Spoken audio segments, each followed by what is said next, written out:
오늘 우리들에게 주시는 하나님의 말씀 보겠습니다. 하나님의 말씀은 마태복음 3장 1절부터 12절까지의 말씀입니다. 마태복음 3장 1절부터 12절까지의 말씀, 제가 가지고 있는 성경으로는 신약 3페이지에 있습니다. 우리 이 말씀을 제가 한 절 그리고 여러분들이 한 절 교독하도록 하겠습니다. 마지막 12절은 함께 읽겠습니다. 그때에 세례 요한이 이르러 유대 광야에서 전파하여 말하되 그는 선지자 이사야를 통하여 말씀하신 자라. 일러스되 광야에 외치는 자의 소리가 있어 이르되 너희는 주의 길을 준비하라. 그가 오실 길을 곧게 하라 하였느니라. 이 요한은 낙타털 옷을 입고 허리에 가죽띠를 띠고 음식은 메뚜기와 석청이었더라. 이때에 예루살렘과 온 유대와 요단강 사방에서 다 그에게 나와 자기들의 죄를 자복하고 요단강에서 그에게 세례를 받더니 요한이 많은 바리새인들과 사두개인들이 세례 베푸는 대로 오는 것을 보고 이르되 독사의 자식들아 누가 너희를 가르쳐 임박한 진노를 피하라 하더냐. 그러므로 회개에 합당한 열매를 맺고 속으로 아브라함이 우리 조상이라고 생각하지 말라. 내가 너희에게 이르노니 하나님이 능히 이 돌들로도 아브라함의 자손이 되게 하시리라. 이미 도끼가 나무 뿌리에 놓였으니 좋은 열매를 맺지 아니하는 나무마다 찍혀 불에 던져지리라. 나는 너희로 회개하게 하기 위하여 물로 세례를 베풀거니와 내 뒤에 오시는 이는 나보다 능력이 많으시니 나는 그의 신을 들기도 감당하지 못하겠노라.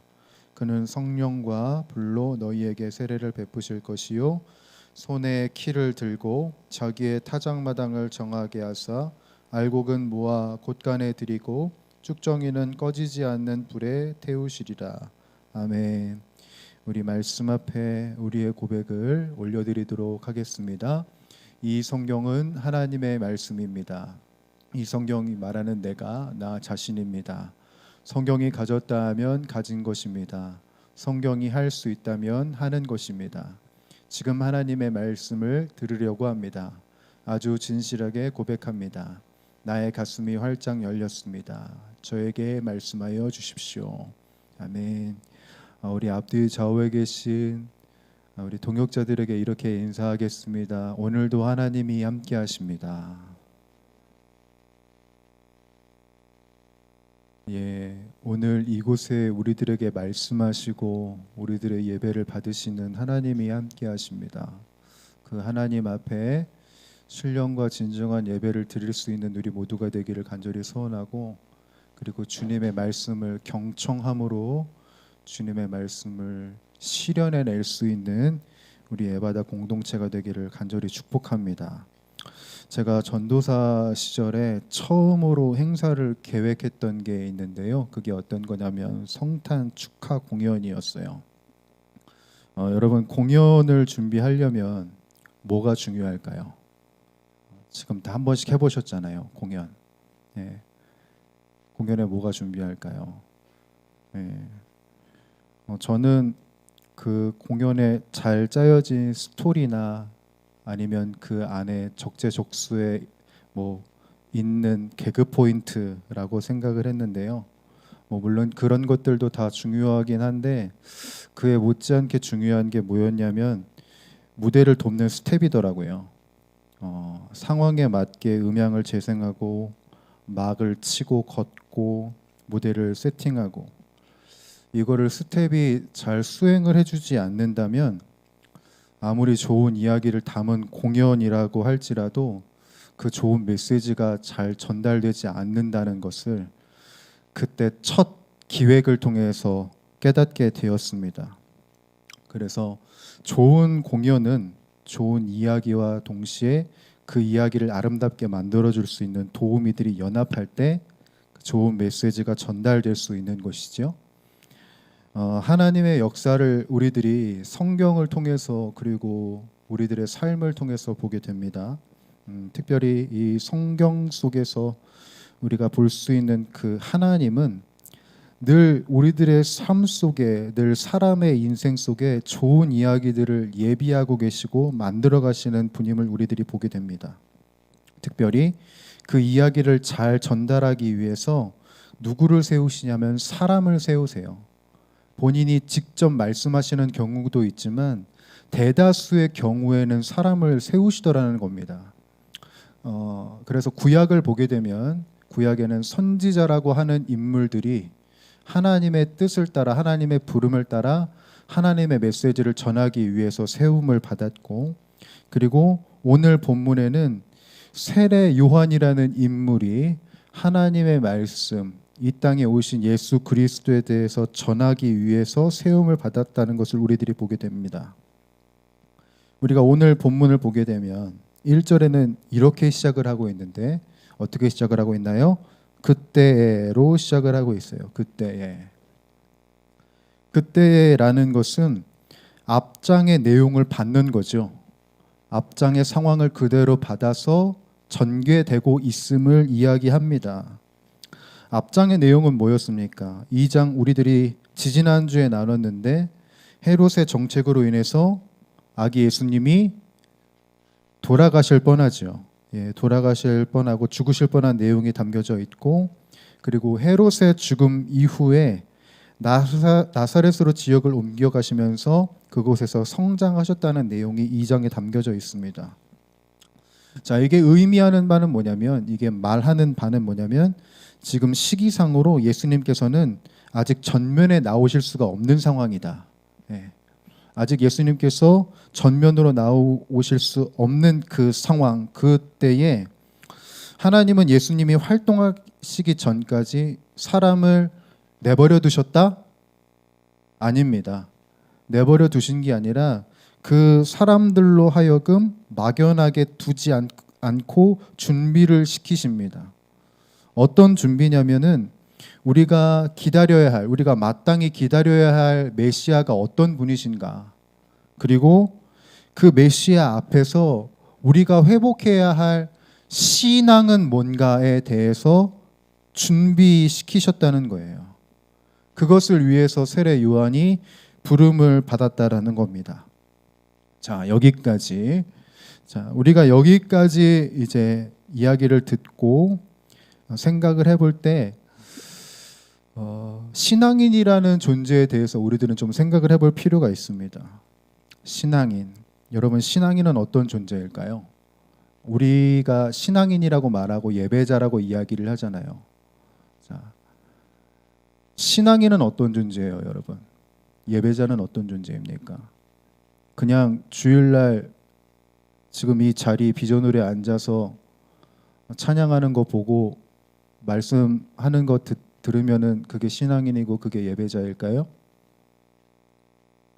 여러분, 신앙인은 어떤 존재이냐면 하나님의 살아계심을 소개하고 나타내는 자입니다. 그 누구보다도 하나님을 드러내고 증거하고 제시하는 존재가 바로 신앙인이라는 존재라는 것을 우리들이 잊어서는 안 돼요. 우리가 창세기의 말씀을 참 많이 보지 않습니까? 그렇죠? 창세기 하나님께서 태초에 천지를 창조하신 내용들을 우리들이 많이 봐왔고, 그리고 사람을 창조하신 내용도 우리들이 너무나도 많이 봐왔습니다. 여러분, 제가 지난번에도 설명드린 적이 있는데 사람은 무엇으로 지음을 받았죠? 몰라요? 사람이 무엇으로 지음을 받았습니까? 티끌이 모여서 하나님께서 생기를 불어넣으니 그게 생명이 돼서 사람이 된 겁니다. 그렇죠? 왜 모르시는 것처럼 다 이렇게 순진한 눈으로 저를 보세요. 사람의 존재 자체가 땅의 것과 하나님의 것이 모여서 만들어진 존재라는 거예요. 이 말인즉슨 사람이라는 존재 자체가 땅과 하늘을 잇는 존재로서 부름을 받았다라는 겁니다. 이것이 의미하는 바는 뭐냐면, 우리라는 사람은, 신앙인이라는 존재는 나를 드러내는 것이 아니라 철저하게 하나님을 드러내고 하나님의 뜻을 제시하는 존재로 서야 된다는 것이죠. 그래서 마태가 세례 요한에 대해서 설명을 할 때 오늘 본문에는 뭐라고 기록이 되어 있어요? 3장 3절엔 이렇게 기록이 되어 있습니다. 그는 선지자 이사야를 통하여 말씀하신 자라 일렀으되 광야에 외치는 자의 소리가 있어 이르되 너희는 누구의 길을? 주의 길을 준비하라. 그가 오실 길을 뭐 하라고요? 곧게 하라 하였느니라. 세례 요한은 이게 자신의 정체성이고 신앙인의 정체성이라는 것을 알았던 거예요. 주님의 길을 준비하는 자, 그가 오실 길을 곧게 하는 자라는 것을 알았다는 거죠.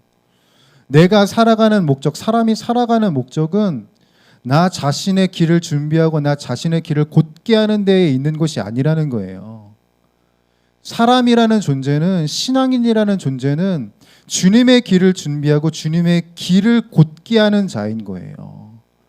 주님께 모든 것을 맡겨드리고 주님의 길을 곧게 할 때 그때 우리들의 것은 저절로 되는 거예요, 여러분.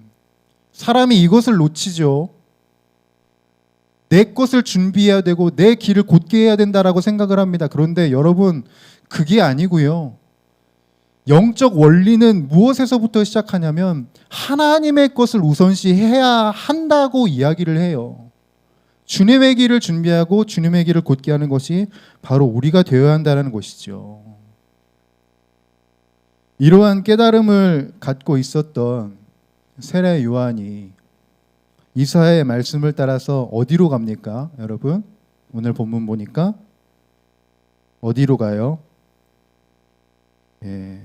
꼭 오늘 또 말씀 안 읽어본 분들처럼 광야로 가죠. 광야로 갑니다.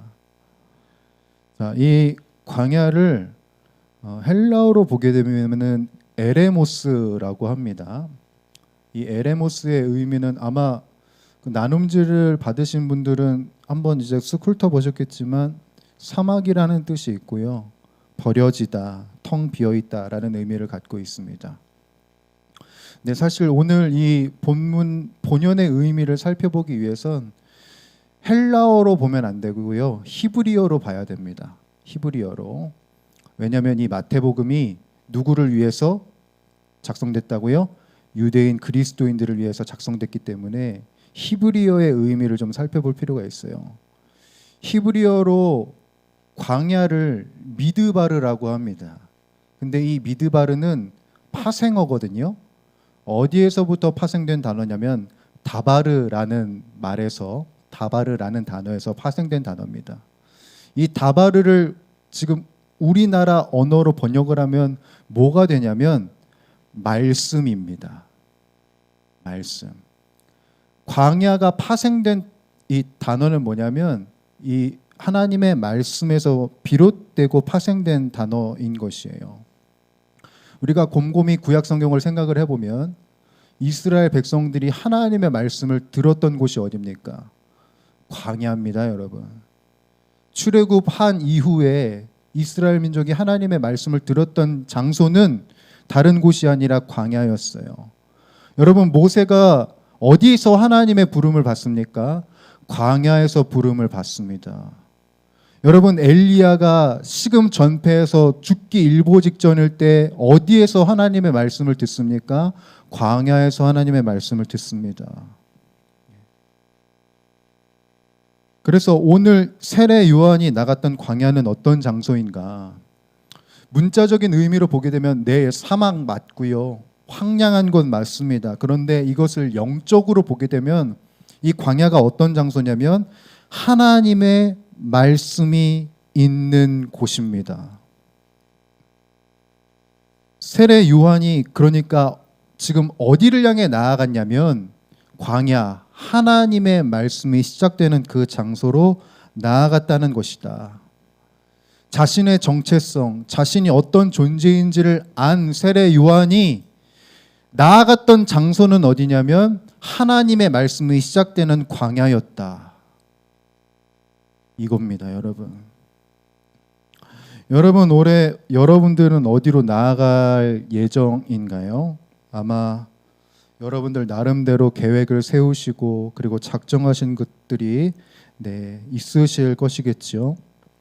그런데 우리들이 분명히 기억해야 할 것은 뭐냐면 우리가 주님의 길을 곧게 하는 일에 부름을 받은 자들이라는 것과 그리고 그것을 위해 우리들이 반드시 나아가야 할 장소는 하나님의 말씀이 시작되는 바로 그곳입니다. 하나님의 말씀이 있는 그곳으로 우리들은 나아가야 한다는 것입니다.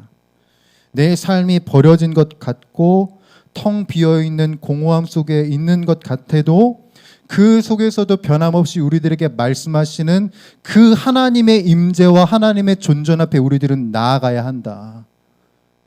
그것이 우리들이 늘 향해야 할 목표점이며 목적이며 방향성이 되어야 한다는 것입니다. 특별히 여러분들에게 제가 권면을 드리고 싶은 것은 이것입니다. 여러분 일상 속 곳곳에 하나님의 말씀을 들을 수 있는 처소를 세우시기 바라요. 우리를 어지럽게 하는 그 세상의 메시지를 향해서 나아가는 것이 아니라 고요하게 하나님의 말씀을 들을 수 있는 그 자리로 나아가시라는 겁니다. 왜 우리들은 힘들 때 세상의 그 수많은 메시지들, 우리를 어지럽게 하는 그 속으로 나아가나요? 우리들이 나아갈 곳은 세상의 메시지가 아니라 하나님의 말씀이 있는 바로 그 자리입니다. 내가 어떤 존재인지 내가 어떤 사람인지 모를 때 우리들이 나아가야 할 것은 여러분 유튜브를 볼 것이 아니고요. 뭐 세상의 자기계발서 볼 것이 아닙니다. 하나님의 말씀으로 나아가야 되는 것이에요. 하나님의 말씀. 내가 어떤 사람인지 내가 어떤 존재인지 내가 누구의 부름을 받았는지 명확하게 확정하려면 우리가 다른 곳을 나아가는 것이 아니라 하나님의 말씀을 향해 나아가야만 한다. 이것이 바로 올 한 해 우리 공동체가 그리고 여러분 각 개인이 저와 여러분들이 나아가야 할 방향성이라는 겁니다.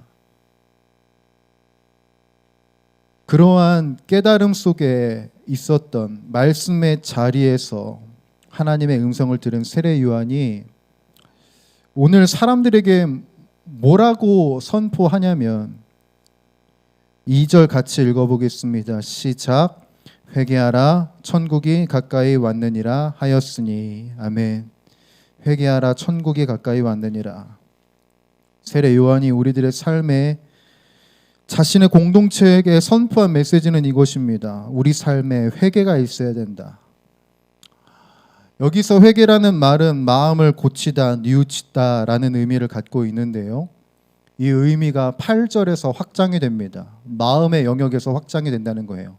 여러분 8절에는 어떻게 기록이 되어 있냐면 회개에 합당한 열매를 맺으라. 세번역 성경에서는 회개에 알맞은 열매를 맺어라 라고 기록이 되어 있습니다. 즉 회개의 문제는 단순히 마음에 국한된 문제가 아니라 눈으로 보여지는 결실로 나타나야 된다. 내 삶에 내 인생에 드러나야 되는 것이 바로 회개에 합당한 열매입니다. 이것을 들으면 우리들은 꼭 이렇게 생각하기 쉽죠. 내 생활 습관을 좀 바꿔야 되는구나. 나의 삶의 패턴을 바꿔야 되는구나 라고 생각을 하지요. 물론 그게 틀린 말은 아니지만 그런데 구약에서부터 지금 오늘날에 이르기까지 하나님께서 회개를 말씀하실 때 늘 본질적으로 우리들에게 주지시켜 주시는 것이 있거든요. 그게 뭐냐면 너는 나에게 나와야 된다라는 것을 늘 우리들에게 알려주십니다. 그러니까 어떤 삶의 패턴을 바꾸는 것 이전에 근원적으로 너는 나에게 나와야 된다라는 메시지가 회개에서 주님께서 요구하시는 것이라는 얘기예요. 최근에 수요 기도회 설교를 하면서 소개를 드린 책이 있는데 그게 어떤 거냐면 조정민 목사님의 답답답이라는 책입니다. 아마 아실 만한 분들은 아실 건데 이 책은 베이직 교회를 담임하고 계시는 조정민 목사님께서 성도님들의 그 신앙 고민들을 그 질문들을 다 받으시고 그리고 그 질문에 대해서 말 그대로 답을 주시는 거예요. 원래는 이제 유튜브 콘텐츠로 유튜브 콘텐츠로 이제 우리들에게 보급이 되었다가 이 질문들을 이제 모으셔서 책으로 편집하셨습니다. 그래서 그 책에는 한 80여 개 되는 질문들이 이루어져 있고요. 그 질문들을 통해서 우리들이 영적인 통찰을 알 수 있는데 그중에 회개에 대한 내용도 있었습니다. 한 성도님께서 목사님에게 이렇게 물으셨더군요. 목사님, 진정한 회개란 무엇일까요? 자, 여러분, 진정한 회개는 뭡니까? 여러분들이 생각하기에 각자 뭐 신앙생활 해오신 것도 있고 각자 들어온 것도 많으시고 각자 생각하신 것이 많으시겠죠. 나름대로 회개에 대한 신학과 알미 여러분들에게 있을 것인데 한국교회 어른이신 조정민 목사님께서는 이렇게 이야기를 하셨습니다. 이게 내용이 3페이지가 되는데 제가 좀 함축하고 좀 축약해서 좀 여러분들에게 설명을 드릴게요. 이렇게 기록이 되어 있습니다. 회개란 세상의 가치관, 인생관, 세계관을 따라갔던 나의 모든 것을 예수님에게로 돌이키는 것을 의미합니다. 그래서 회개는 내 인생의 패러다임이 완전히 바뀌는 혁명적인 일이며 삶의 구체적인 변화가 일어나는 사건입니다. 세상의 기준과 잣대로 살아가던 내 삶이 하나님의 음성과 하나님의 기준으로 바뀌게 되는 것입니다. 다만 돌이키는 과정이 너무나도 괴로운 일입니다. 그래서 사도 바울은 매일같이 죽는다고 말했고 실제로 나는 죽고 예수가 살아야 나의 패러다임이 변합니다. 그리고 조정민 목사님께서 끝에 이 한마디를 덧붙여 놓으셨어요. 회개는 인생 전체를 수술하는 일입니다. 라고 기록하시면서 이 질문에 대한 답을 마무리하셨어요. 제가 계속 마음에 남았던 것은 뭐냐면 회개가 인생 전체를 수술하는 일이라고 하는 이 메시지가 제 가슴에 계속 남더라고요. 여러분, 우리가 수술은 어떤 때 합니까? 내 몸이 자연적으로 치유될 수 없을 때, 내 몸이 자연적으로 회복되지 않을 때, 치유할 수 있는 영역을 넘어섰을 때 의사의 판단에 의해서 시술을 받는 것이 수술입니다. 끊어진 동맥을 잇거나 아니면 종양, 염증, 뭐 그런 악성 종양들을 드러내는 등 우리들의 생명에 위협이 되는 것을 배제시키고 또한 봉합시키는 것을 목적으로 하게 되지요. 근데 이 모든 수술에는 공통점이 있는데 어떤 공통점이 있냐면 나 혼자 할 수 없다라는 겁니다. 수술은 나 혼자 할 수 없어요. 혹시 이런 분 보셨습니까? 내 암세포를 드러내기 위해서 나 혼자 복강경 하는 분 보신 적이 있나요? 없을 겁니다. 수술을 하기 위해선 반드시 내 몸에 대해서 속속들이 알고 있는 전문가에게 나아가야 합니다. 의사에게 내 몸을 보여야 하고 의사에게 내 몸을 맡길 때 그때 제대로 된 수술이 이루어집니다. 여러분, 회개란 바로 이것입니다. 그리고 세례 요한이 이야기하는 회개는 바로 이것이에요. 온전하게 살 수 없는 나를 주님에게 다 맡겨드리는 겁니다. 다. 내 인생에 나를 어렵게 하는 세상의 가치관, 인생관, 세계관, 여기서 떨어질 수 없는 나를 주님이 수술하실 수 있도록 나를 드리는 것을 의미합니다. 내가 노력한다고 뭐 얼마나 바뀔 수 있겠습니까? 내가 몸부림친다고 뭐 얼마나 바뀔 수 있을까요? 주님께 우리들은 변함없이 내 인생 전체를 드릴 때 그때 비로소 진정한 회복으로 나아갈 수 있다라는 겁니다. 이것이 바로 회개인 것이죠. 회개하라, 천국이 가까이 왔느니라. 천국의 주인 되신 주님이 가까이 오셨으니 너희의 전부를 주님께 드리라는 겁니다. 여러분, 우리들의 삶을 주님께 드릴 수 있는 저와 여러분이 되기를 간절히 소원합니다. 나의 정체성을, 나의 온전함을 세상에서 찾는 것이 아니라 하나님께 주께 나아갈 때 우리들은 비로소 나의 나됨을 찾을 수 있는 것이고, 그리고 온전케 하시는 그 주님의 회복을 경험할 수 있을 것입니다. 바라건대 우리 에바다 청년, 우리 모든 공동체가 주님께 마음을 활짝 열고 주님께 나아감으로 인하여서 여러분들의 삶을 경영하시는 그 주님으로 인하여서 바른 정체성, 그리고 삶을 경영하시는 주님과 함께 온전히 동행할 수 있는 저와 여러분들이 되기를 간절히 소원합니다. 말씀 앞에, 주님의 임재 앞에 그렇게 신실하게 서는 우리 에바다 공동체가 되기를 주님의 이름으로 축복합니다. 기도하겠습니다.